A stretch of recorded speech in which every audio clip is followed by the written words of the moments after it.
Let us pray.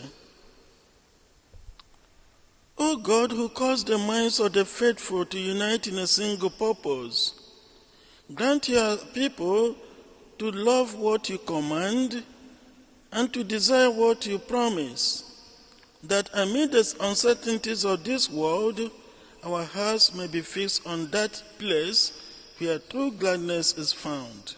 Through our Lord Jesus Christ, your Son, who lives and reigns within the unity of the Holy Spirit, one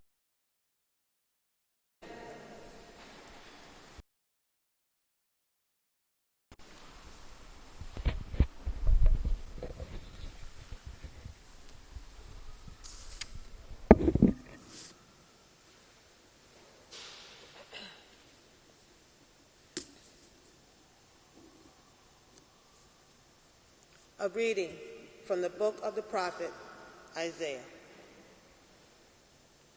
Thus says the Lord to Sheba, master of the palace, I will thrust you from your office and pull you down from your station.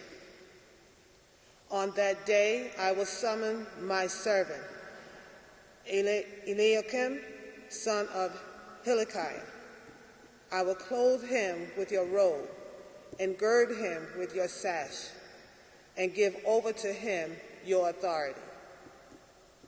He shall be a father to the inhabitants of Jerusalem and to the house of Judah. I will place the key of the house of David on Eliakim's shoulder. When he opens, no one shall shut. When he shuts, no one shall open.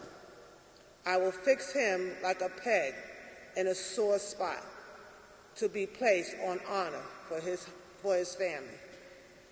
The word of the Lord.